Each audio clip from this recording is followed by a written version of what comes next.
Hi అండి, నేను మీ Shilpa Vinay. Welcome to Vinsy kitchen. ఈరోజు మన రెసిపీ వచ్చేసి జొన్న పిండితో పూరీలు. చూడండి, పూరీలు అని చక్కగా పొంగుతున్నాయి కదా. టేస్ట్ కూడా చాలా చాలా బాగుంటాయండి. మసాలా ఫ్లేవర్తో చాలా బాగుంటాయి. బ్రేక్ఫాస్ట్గా కానీ స్నాక్స్గా కానీ చేసుకోవచ్చు.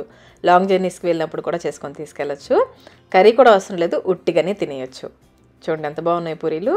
సాఫ్ట్గా చాలా అంటే చాలా బాగుంటాయి. తప్పకుండా ట్రై చేయండి.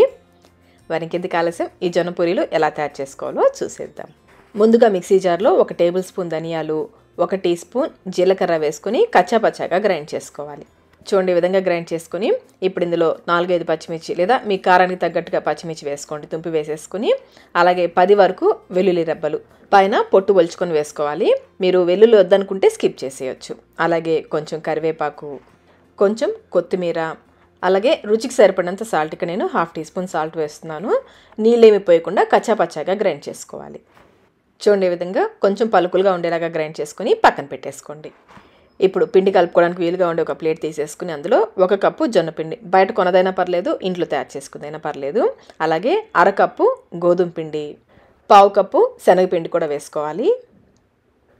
ఇప్పుడు ఇందులో 2 స్పూన్లు నువ్వులు, పచ్చి నువ్వులు, వేయించినవి కాదు, 2 స్పూన్లు నువ్వులు వేసుకోవాలి. అలాగే 1/2 టీ స్పూన్ పసుపు, మనం గ్రైండ్ చేసుకున్న పేస్ట్ ఉంది కదా, ధనియాలు పచ్చిమిర్చి పేస్ట్ ఉంది కదా, అది వేసేసుకోవాలి. చివరిగా 1/2 టేబుల్ స్పూన్ నూనె కూడా వేసేసి అంతా ఒకసారి బాగా కలిసేలాగా కలుపుకోవాలి. ఈ పేస్ట్ అంతా కూడా పిండికి బాగా పట్టేలాగా కలుపుకోవాలి. ముందే నీళ్ళు పోయొద్దు, బాగా కలుపుకున్న తర్వాత నీళ్ళు పోసి కలుపుకోవాలి. బాగా కలిపిన తర్వాత ఒకసారి టేస్ట్ చెక్ చేయండి, మీకు సాల్ట్ ఏమైనా తగ్గితే వేసి కలుపుకోవచ్చు. ఇప్పుడు ఇందులో వేడి నీళ్ళు పోసి పిండిని కలుపుకోవాలి. జొన్న పిండితో చేస్తున్నాం కదా, తప్పకుండా వేడి నీళ్ళు పోయాలి. బాగా మరిగించుకున్న నీళ్ళు 1 కప్పు తీసుకున్నాను. కొంచెం కొంచెం వేసుకుంటూ చూసుకుంటూ కలుపుకోవాలి. వేడిగా ఉంటుంది కదా, జాగ్రత్తగా కలుపుకోండి.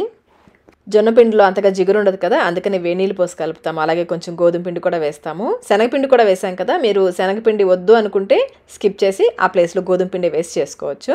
శనగపిండి వేస్తే పూరీలు కమ్మగా ఉంటాయి. పిండిని చూడండి ఈ విధంగా బాగా మద్దన చేస్తూ, మరీ సాఫ్ట్గా కాకుండా అలానే మరీ గట్టిగా కాకుండా చూడండి ఈ విధంగా కలుపుకోవాలి.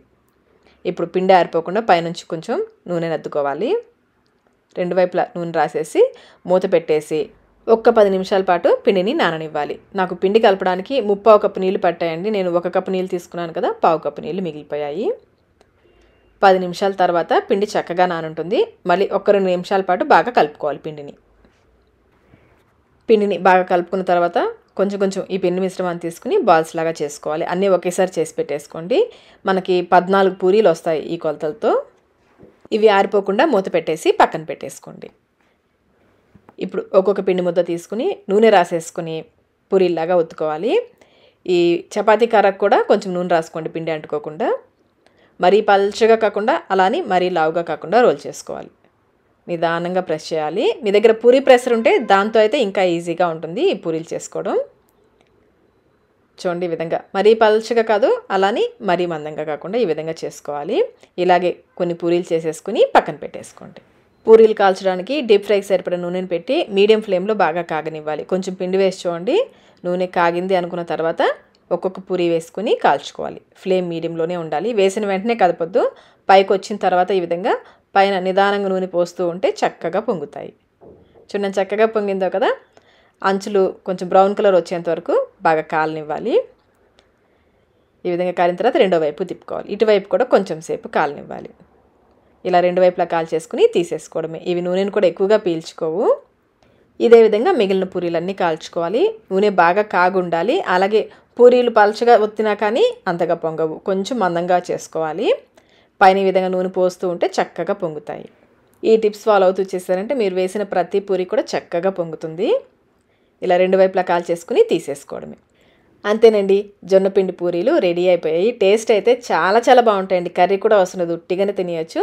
ఎక్కువగా అయితే ఈ పూరీల్ని పెరుగుతో తింటుంటారు. మరి మీరు కూడా ఈ జొన్న పూరీల్ని ఒకసారి తప్పకుండా ట్రై చేయండి. ట్రై చేసి మీకు టేస్ట్ ఎలా అనిపించిందో మాకు కమెంట్ రూపంలో తెలియచేయండి. ఈ వీడియో మీకు నచ్చినట్లయితే లైక్ చేయండి, మీ ఫ్రెండ్స్కి ఫ్యామిలీ మెంబర్స్కి షేర్ చేయండి. Thank you.